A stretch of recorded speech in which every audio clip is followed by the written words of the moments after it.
Hi, welcome to Cafe with Controversy, the podcast where we debate about issues relevant to you. Today's topic will be prejudice. Now it's time to introduce our hosts. Oh, hi there, I'm David. I'm Faith. I'm Pal. I'm Pheonix. And I'm Sveta. Our first topic today will be on racial discrimination. For this topic, Sveta will be taking the pros.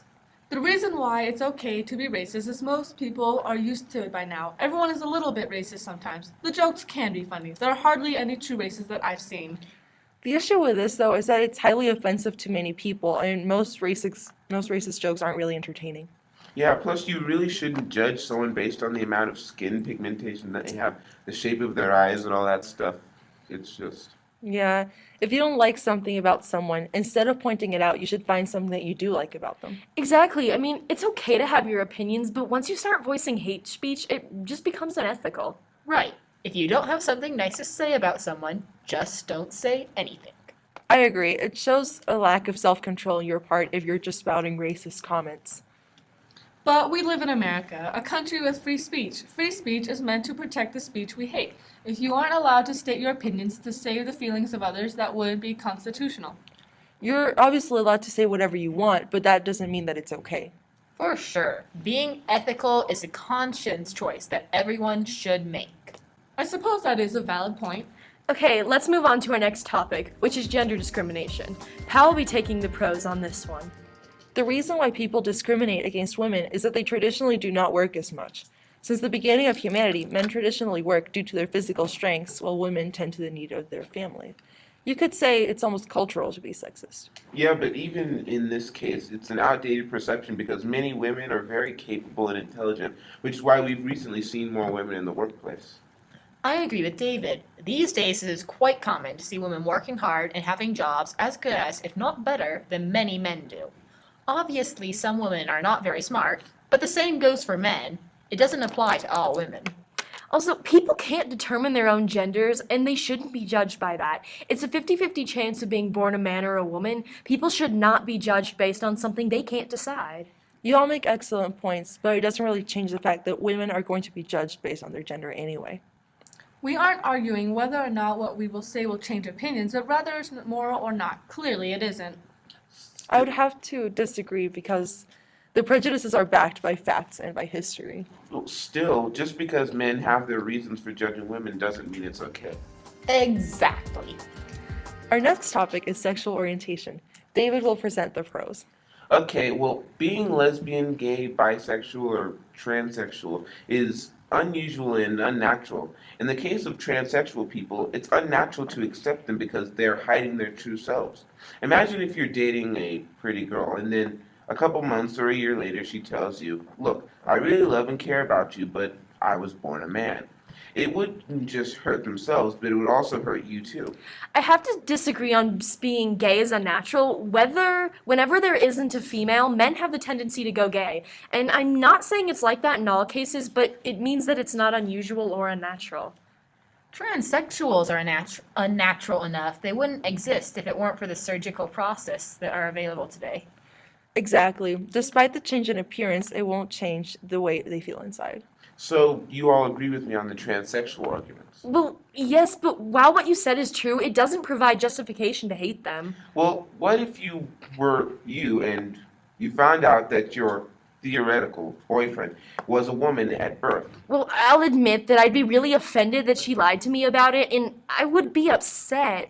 But that doesn't mean I'd want to kill her or suddenly hate all transsexuals in the world. Just because she was the type to lie and get what she wanted doesn't mean all others are. But they're lying about who they are just by going through that surgery. But the physical appearance of oneself isn't who they are. Your body doesn't define your personality. I believe we can close the transsexual section of the sexual orientation category. Shall we proceed to gays, lesbians, and bisexuals? Yes, let's. All right, so if you're a certain religion, you would believe that being gay is evil. If it is evil, why defend it? Well, just because you belong to that religion doesn't specifically mean that you believe gays are evil.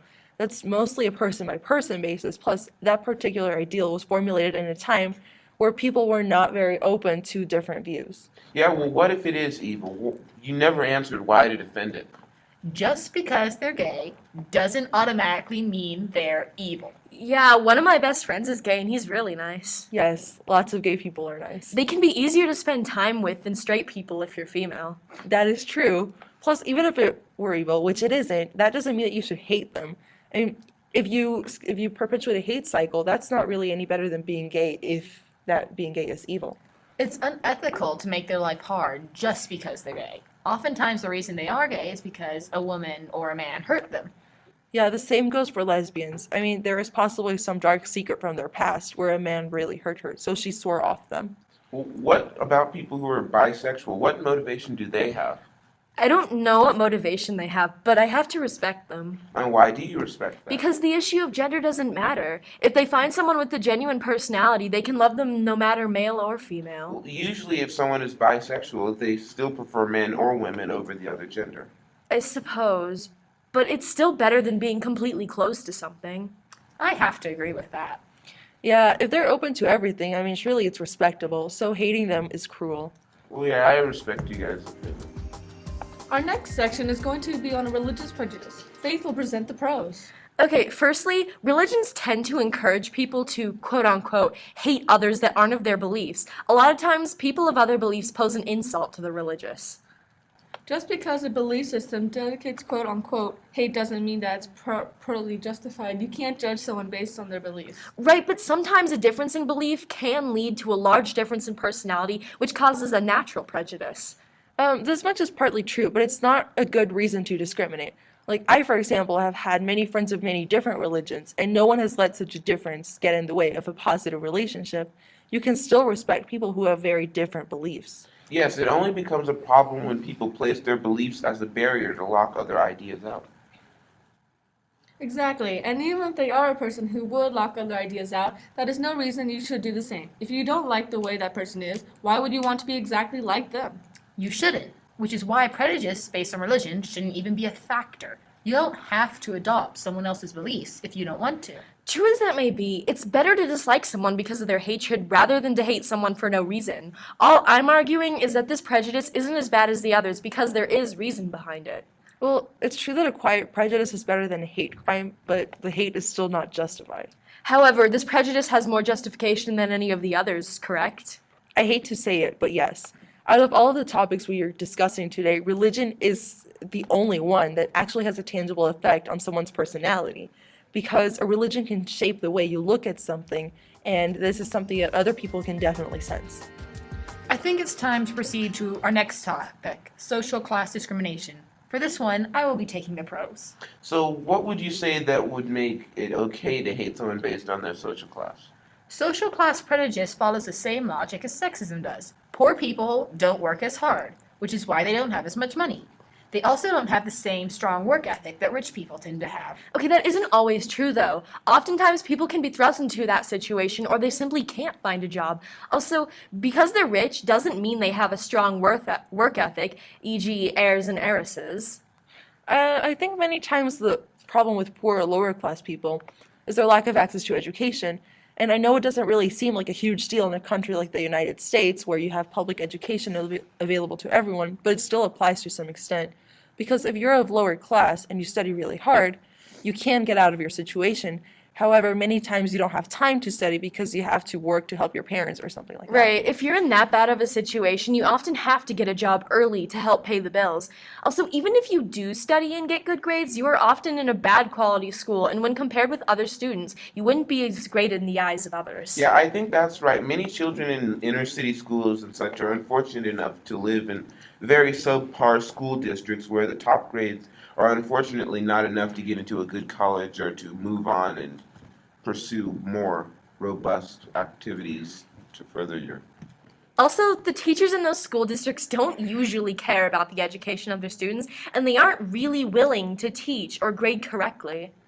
Like we mentioned in our previous episode, some teachers have cheated for their students just to get funding for the schools. The teachers may have good intentions, but it's not an easy job anyway. I suppose that if that scenario happened often, it would be a reason to not have any prejudice. But how often do you really think they care enough to try? They're surrounded by people who don't care enough to do their job. Eventually, it will rub off on them.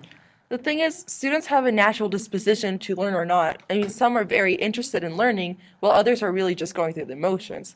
However, like many students fall into the latter category, and usually they're not very successful. But those who do treasure learning will seek it no matter what because of their sheer love for learning that they have. Still, they're in an unintelligent environment and they will succumb to the stupidity of the rest of their world. Intelligence is environment-based. They will never get the love of learning because of their environment. Well, at the risk of straying off topic, I believe it has been proven that there is a genetic component to this, as well as the whole personality aspect. So, although there's certainly an environmental component, it's not fully so. It is those children who work hard who will overcome their low class status, and those who are most intelligent will understand that. By no means is it easy, but it has happened before. Still, even if there is a genetic component, their genes are going to be messed up anyways because of their parents' inability to care. It's not necessarily that the parents are unable to care. Many low-class parents are quite loving and caring, but they never had opportunities themselves. Okay, we're going to get off this topic even further if we continue. I believe we should just cut this section off right here. Okay, I agree. Yes, we've had a very interesting discussion. We're all out of time for today. Thanks for listening. This has been Cafe with Controversy. Make sure to subscribe to us on iTunes. Brilliant.